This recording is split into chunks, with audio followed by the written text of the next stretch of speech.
Hello everyone, this is Komal, your SST educator. Welcome back to your favorite channel Magnet Brains. Magnet Brains आपको provide कराता है high quality education, वो भी बिल्कुल free of cost. Kindergarten से लेके class 12 तक की सीबीएसई बोर्ड के कोर्सेज के साथ साथ आपको अदर स्टेट बोर्ड के भी कोर्सेज अवेलेबल है इन हिंदी मीडियम, जैसे कि UP board, Bihar board, Delhi board के कोर्सेज प्रॉपर सिस्टमैटिक वे में। कोई दिक्कत परेशानी आपको नहीं होगी। डेली प्रैक्टिस सेट्स के क्वेश्चंस भी मिलेंगे, प्रैक्टिस भी करते जाइएगा।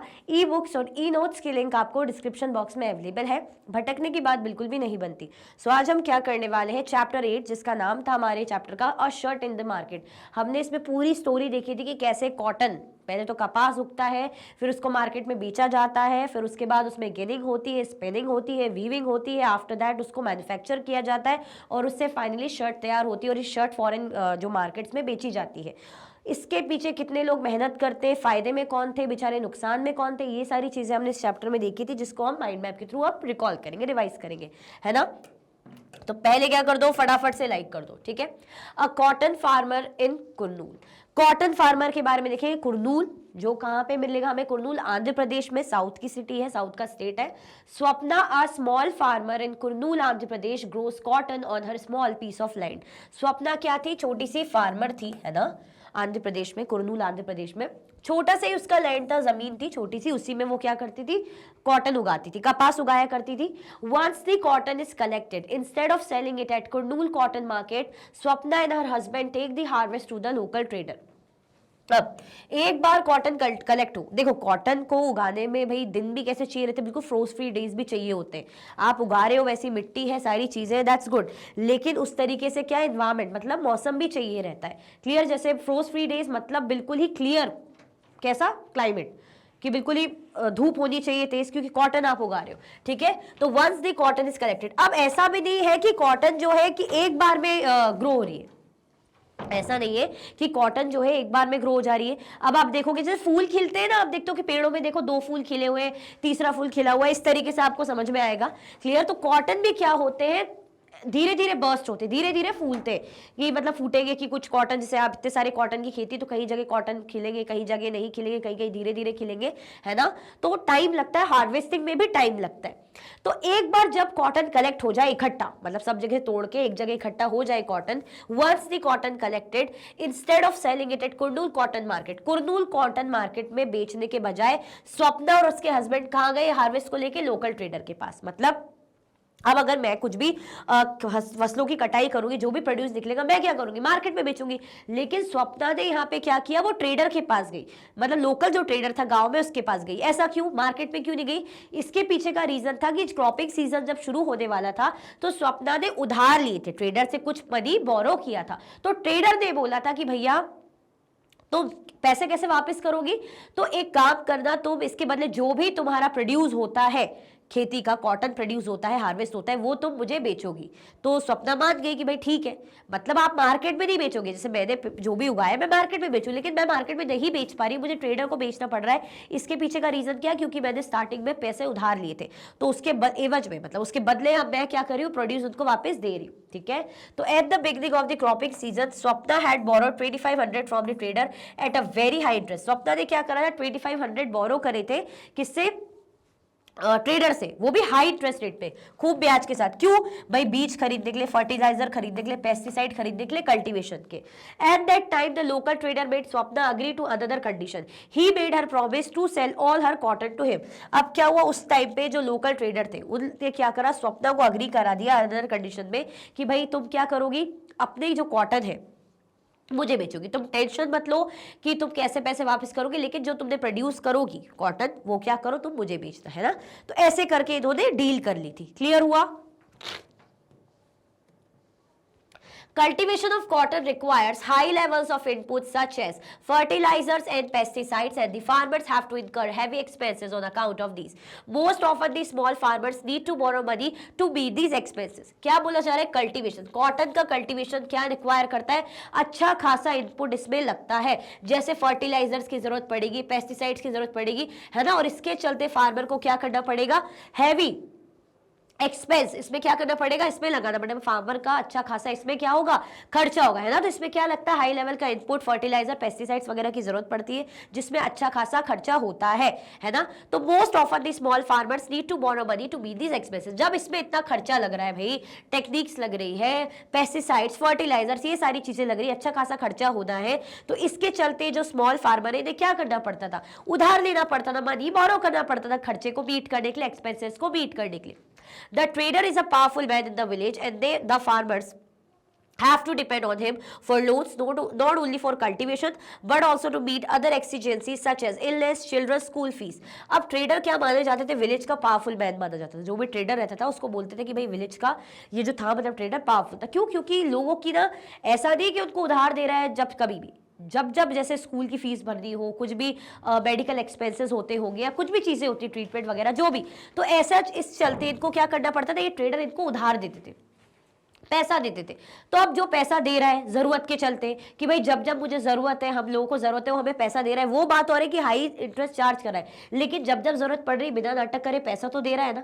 तो उनको एक भरोसा था कि जैसा भी है हमारे दुख समय में हमें एटलीस्ट उधार दे देता है, ठीक है। तो इसीलिए हम कह सकते हैं ट्रेडर क्या था, पावरफुल मैन था, उसकी काफी दमखम थी, रुतबा था, है ना। जैसा वो बोलता था लोग मानते थे, जितना वो ब्याज लगाता था लोगों को उसके हिसाब से देना पड़ता था। क्लियर? तो उसने ऐसे ही करा। स्वप्ना ने जितने अच्छी क्वालिटी के कॉटन को ग्रो किया था, हार्वेस्ट किया था, है ना, और जितना सपना को एक्सपेक्टेशन थी उतना ट्रेडर दे नहीं रहा था, लेकिन वो ट्रेडर से किसी भी प्रकार की बहसबाजी नहीं कर पा रही थी, क्योंकि उसको पता है कि भाई हमारे बुरे समय में, हम लोगों के बुरे समय में ये मदद करता है, हमें उधार तो देता है कम से कम, तो इसलिए वो कुछ नहीं बोली, ठीक है।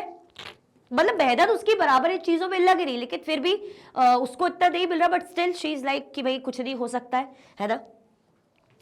The cloth market of Erode. अब इरोड का क्लोथ मार्केट हमने पढ़ा था, इसके बारे में भी। Erodes by weekly cloth market in Tamil Nadu is one of the largest cloth markets in the world. Erode जो बाई वीकली क्लोथ मार्केट है, कपड़ों का मार्केट है, कहाँ पे, तमिलनाडु में। इसे क्या बोला जाता है, one of the largest cloth market in the world. World के जो बड़े बड़े क्लोथ मार्केट है, कपड़ों के मार्केट है, उनमें से एक है ये। A large variety of cloth is sold in this market. इस मार्केट में बहुत अच्छे, मतलब बहुत सारी वेराइटी के कपड़े बिकते हैं, ठीक है।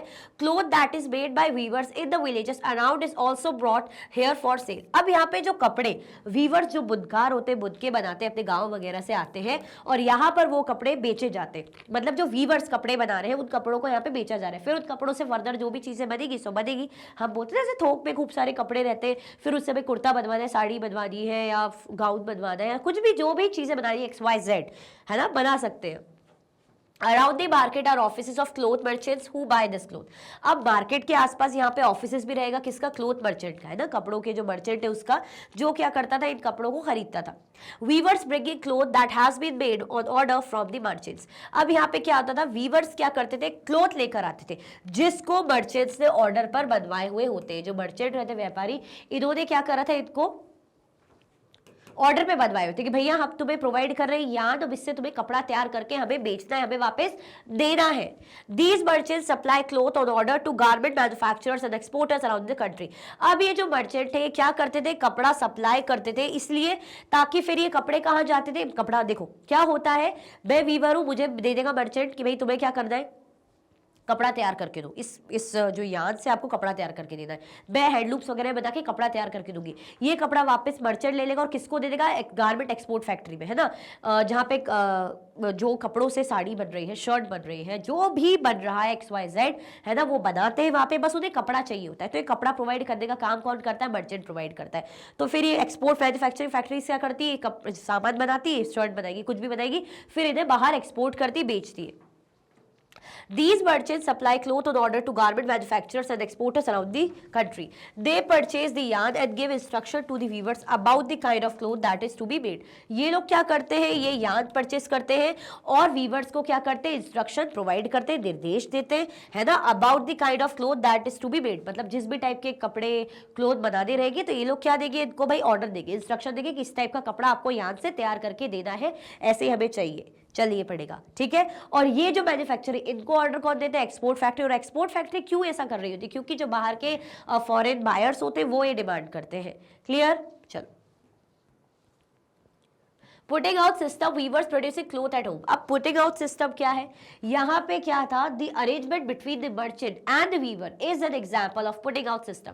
पुटिंग आउट सिस्टम का मतलब होता है अरेंजमेंट होती है किसके बीच में, मर्चेंट और वीवर के बीच में। मर्चेंट क्या देता है, मर्चेंट देता है यार्न, क्या देगा, यार्न देगा, किसको देगा, यार्न, वीवर को। वीवर क्या करेंगे, उस यार्न से क्लोथ तैयार करके किसको दे देंगे, वापस मर्चेंट को दे देते, किसको दे देते, वापस मर्चेंट को दे देते। क्लियर हो गया, किसको दे देंगे, मर्चेंट को दे देंगे। तो ये इन दोनों के बीच का जो अरेंजमेंट होता है उसे बोला जाता है पुटिंग आउट सिस्टम। क्लियर हुआ, तो the arrangement between the merchant and the weaver is an example of putting out system whereby the merchant supplies the raw materials and receive the finish product. जहां पे merchant क्या करते हैं, raw material को supply करेंगे। कैसे supply करेंगे, जैसे यार्न दे रहे हैं तो वो रॉ मटेरियल तो हुआ, कच्चा माल हुआ, जिससे फिनिश प्रोडक्ट यानी कपड़ा तैयार करके कौन वापस करेंगे, ये वीवर्स वापस करेंगे। क्लियर, तो इसी अरेंजमेंट को पुटिंग आउट सिस्टम बोला जाता है। किसके बीच में होता है, मर्चेंट्स एंड वीवर के बीच में होता है। It is prevalent in the weaving industry in most regions of India. India के बहुत से क्षेत्रों में अगर हम देखें तो ये जो चलन है पुटिंग आउट सिस्टम का बहुत ही ज्यादा प्रचलित है, प्रेवलेंट है। For the weavers, this arrangement seemingly has two advantages. The weavers do not have to spend their money on purchase of yarn, है ना। अब इसके लिए जो weavers है, ये जो arrangement है, वीवर्स को क्या जो है, जो बुनकार है उनको क्या फायदे रहते हैं, उनको दो फायदे रहते हैं। पहला फायदा कि भैया अगर मुझे किसी मतलब कपड़ों से मुझे मतलब यान से मुझे कपड़ा तैयार करना है तो इनको बर्डन नहीं रहता कि मैं यान कहाँ से खरीद के लाऊं, ये अलग खर्चा। तो इनको जो है ऑलरेडी फिनिश रॉ मटेरियल यानी यान मिल जाता है, इनका खर्चा बच जाता है। अब यान से कपड़ा तैयार करना फिर उसको बेचना भी तो है आगे, अपने पास थोड़ी रखने के लिए जो है बिल्कुल ही द्रौपदी की साड़ी हो रखी, इतना लंबा कपड़ा पहनेंगे, ऐसा तो हो नहीं सकता। क्या करेंगे, उनको आगे फर्दर बेचना है। तो अब ये मार्केटिंग, ये सारा झंझट ही नहीं रहेगा। क्यों, क्योंकि ये रिस्पॉन्सिबिलिटी मर्चेंट की रहेगी, है ना। तो इनके दो फायदे होते हैं, ना तो रॉ मटेरियल लाने का फायदा, ना ही फिनिश गुड देने का फायदा। इनका काम बस इतना है कि भैया तुम्हें यान से कपड़ा तैयार करके देना है, दैट्स इट, है ना। Also the problem of selling the finish cloth is taken care of. साथ में अब फिनिश गुड है यानी फिनिश क्लोथ जो उन्होंने बनाया उसको बेचने का भी टेंशन इनको नहीं रहता। Clear, weavers know from the outside what cloth that should make and how much of it is to be woven. अब वीवर्स जो है उन्हें पता रहता है कि कितना कपड़ा किस तरीके से हमें तैयार करके देना है और कितना कपड़ा हमें बुनना है। तो यही क्या होता है पुटिंग आउट सिस्टम, जो किसके बीच में होता है, मर्चेंट्स एंड वीवर्स के बीच में होता है। जिसमें दो एडवांटेज क्या रहेंगे वीवर्स के, आ सकता है आपको क्वेश्चन। एक तो इनको रॉ मटेरियल लाने की कोई झंझट, कोई टेंशन नहीं। दूसरा फिनिश गुड जो है बेचने का कोई टेंशन नहीं, आपको बस यहाँ से कपड़ा तैयार करके देना है। क्लियर हो गया, आगे बढ़े, चलो। The garment exporting factory near Delhi. अब क्या हुआ, फार्मर है स्वप्ना, उसने कॉटन दिया, कॉटन से ट्रेडर के पास पहुंचा कॉटन। अब उसके बाद गेरिंग हुई, स्पिनिंग हुई, उसके बाद पहुंच गए वीविंग, वीविंग के बाद चलो कपड़ा भी तैयार हो गया ना। उस कपड़े का क्या होगा, वो कपड़ा पहुंचेगा गारमेंट एक्सपोर्ट फैक्ट्री में, है ना। जैसे दिल्ली के पास गारमेंट एक्सपोर्ट फैक्ट्री है ना, वहां पहुंचेगा। वो क्या करेंगे, एक्सपोर्ट फैक्ट्री है, फैक्ट्री में मैन्युफैक्चरिंग का काम होता है। दैट मीन्स रॉ मटेरियल को फिनिश गुड में ट्रांसफॉर्म किया जाता है, बदला जाता है ना। तो ये जो कपड़े इनको मर्चेंट्स प्रोवाइड करेंगे उसको क्या करेंगे, ये लोग ट्रांसफॉर्म करेंगे किसमें, शर्ट्स में, है ना। The Erode merchant supplies the cotton cloth produced by the weavers to a garment export factory near Delhi. The garment exporting factory will use the cloth to make shirts. The shirts will be exported to foreign buyers. अब क्या होगा, garment export factory भी क्यों इतने कपड़े ले रही है, शर्ट तैयार करने के लिए। भाई क्यों तैयार कर रही है शर्ट, क्योंकि ये जो शर्ट है बाहर के मार्केट में भेजना है, बाहर की कंट्री के जो मार्केट है, फॉरेन मार्केट्स में भेजना है, उनसे डील की हुई है। Among the foreign buyers are business persons from the US and Europe who run a chain of stores. अब इन फॉरेन बायर्स में बिजनेस पर्सन्स रहेंगे, कहाँ के, यूएस के, यूरोप वगैरह के रहेंगे, है ना, जो बहुत सारी दुकानें चलाते, स्टोर चलाते। तो इंडिया के जैसे एक्सपोर्ट फैक्ट्री है, उनसे बोलेंगे, उनको क्या है कॉन्ट्रैक्ट सा दे देंगे, भैया तुम्हें इतना जो है सामान हमें तैयार करके देना है, इतनी शर्ट इस डिजाइन की, इस तरीके से, ऐसा मटेरियल होना चाहिए, ये होना चाहिए, इतने टाइम में तैयार करके देना। और इनके नखरे भी ये होते हैं कि डिमांड भी भर भर के कर रहे हैं, लेकिन नाटक भी करते हैं कि नहीं मैं इतना पे नहीं करूंगा। भाई तुम्हें इतने ही बजट में क्या करना पड़ेगा, मुझे मेरा सामान तैयार करके देना पड़ेगा, है ना। अब एक्सपोर्टर फैक्ट्री के जो ओनर होते हैं, जो ये लोग होते हैं एक्सपोर्टर, ये लोग भी चुपचाप बात मान जाते हैं। वो इसलिए क्यों मानते हैं, क्योंकि उनको पता है कि कम से कम हमारी जो चीजें हैं बाहर बिक रही है। अब पैसा तो बचाना है, प्रॉफिट तो अर्न करना है, यहाँ से तो प्रॉफिट अगर हम इनको तो सस्ते में बेचेंगे तो हमारा प्रॉफिट चला जाएगा। तो ये लोग कॉस्ट कटिंग शुरू करते थे। कॉस्ट कटिंग कैसे करेंगे, जैसे बहुत ही कम कम सैलरी में ज़्यादा से ज़्यादा काम लेंगे, है ना ज़्यादा इतना फैसिलिटीज़ देंगे, कुछ भी नहीं करेंगे और बहुत कम पे करेंगे, अपना पैसा बचाएंगे ताकि प्रॉफिट ज़्यादा से ज़्यादा अर्न हो सके। ठीक है, These large stores do business strictly on their own terms. They demand the lowest prices from the supplier. अब यहाँ पे वही बात हो रही है कि एक्सपोर्ट फैक्ट्री क्या करेगी, कपड़ा जो है शर्ट तैयार करेगी, शर्ट सप्लाई करेगी बाहर के चेन ऑफ स्टोर्स जो यूएस यूरोप के बिजनेस पर्सन होते हैं। अब इन लोग की भी अपनी टर्म्स एंड कंडीशन होती है। ये जो स्टोर्स है इनका जो बिजनेस है स्ट्रिक्टली रन करते हैं, है ना, और डिमांड करते हैं कि लोएस्ट प्राइस, मतलब जो भी हम सप्लाई कर रहे हैं उसका कम से कम प्राइस हम देंगे भैया, है ना, हमें ऐसा चाहिए वैसा चाहिए, इतने टाइम तक चाहिए, इतनी अच्छी क्वालिटी का चाहिए, जरा सा भी डिफेक्ट हुआ ना तो सोच लेना बैंड बजा देंगे आपकी, है ना, लेकिन पैसा कभी देंगे। तो यहाँ पे इनके नाटक नखरे रहते हैं। In addition, they set high standards for quality of production and timely delivery. लेकिन नखरे भी ये भी है कि भाई हमें जो क्वालिटी है प्रोडक्ट की बहुत अच्छी चाहिए, है ना, अच्छा खासा क्वालिटी प्रोडक्शन होना चाहिए, टाइम से डिलीवरी भी होनी चाहिए। So the exporter tries his best to meet the conditions set by these powerful buyers. अब ये जो बायर्स होते हैं पावरफुल रहते हैं, दमदार रहते हैं, तो इनके लिए जो एक्सपोर्टर है अपना बेस्ट से बेस्ट कोशिश करता है इन कंडीशंस को मीट करने के लिए, इन कंडीशंस को फुलफिल करने के लिए। Clear? Faced with such pressures from the buyers, the garment exporting factories in turn try to cut cost. अब इनको पता है कि इतना प्रेशर है, इतनी टेंशन है, यहां से तो हम इनसे कुछ बोल नहीं सकते, तो हमें अपना ही कुछ करना पड़ेगा, तो हम यहीं पर ही कटौती करेंगे, है ना, यहां पे हम क्या करेंगे, कम खर्चे में काम चलवाएंगे। क्लियर हुआ? Who are the gainers in the market? अब मार्केट में गेनर्स कौन हुए, आप खुद ही सोचो। मेहनत कौन कर रही है? स्वप्ना। ट्रेडर को क्या मिल रहा है, बस उसका पैसा नहीं मिला, जो प्रोड्यूस है वो वापस मिल गया, लेकिन मेहनत किसने करी? स्वप्ना ने करी। और स्वप्ना और ट्रेडर में से फायदे में कौन रहा? ट्रेडर रहा। जैसे हमने वीवर्स और मर्चेंट का देखा था। वीवर्स क्या करते हैं, मशीनें मंगा के, इतनी महंगी महंगी मशीनें, और घर पूरे परिवार लग के काम कर रहे हैं 12-12 घंटे, जो अर्निंग हो रही है वो पीरियड्स, कुछ भी नहीं है, हम बोलते हैं बिल्कुल ही पीरियड्स, बहुत ही कम, कुछ भी नहीं है, मेहनत बराबर वीवर कर रहे हैं। तो यहाँ पे गेन किसको हो रहा है? मर्चेंट को हो रहा है, क्योंकि मेहनत वो कुछ नहीं कर रहा है लेकिन फायदा हो रहा है, बढ़िया कपड़ा तैयार मिल रहा है। फिर ऐसे ही मर्चेंट का थोड़ा फायदा, जो एक्सपोर्ट फैक्ट्री में बेचारे काम करने वाले लोग हैं, वो जी तोड़ लगे हुए, बिल्कुल इतना अलग अलग शिफ्ट्स में बिल्कुल डबल शिफ्ट कर रहे हैं, काम कर रहे हैं, इतनी तनख्वाह होती है, मिल नहीं रही, वेजेस उन्हें मिल नहीं रही है, जितनी मेहनत है उतना उनकी इनकम भी नहीं है। लेकिन यहाँ पे क्या कर रहा है, एक्सपोर्टर फायदा उठा रहा है, उनका एक्सप्लॉइट कर रहा है, ठीक है, उनसे ज्यादा काम कर रहा है, कम से कम उनको वेजेस दे रहा है, तो यहाँ पे एक्सपोर्टर का थोड़ा फायदा है। लेकिन सबसे ज्यादा फायदा अगर हम देखें तो वो फॉरेन बायर्स का है, जिसको बनी बनाई शर्ट मिल रही है। अब उसने क्या करा, कम पैसों में वो शर्ट खरीदी और अच्छे महंगे महंगे दामों में शर्ट बेच रहा होता है। हमने देखा था कितना ह्यूज मार्जिन का प्रॉफिट वो अर्न कर रहा होता है, ठीक है। तो वही बात है कि गेनर कौन है, तो गेनर कौन कौन हुए यहाँ पे? ट्रेडर का फायदा, मर्चेंट का फायदा, मर्चेंट से थोड़ा ज्यादा एक्सपोर्टर, लेकिन सबसे हाईएस्ट जो प्रॉफिट अर्न कर रहा है यहाँ पे वो फॉरेन बायर है। A chain of market links the producer of cotton to the buyer at the supermarket.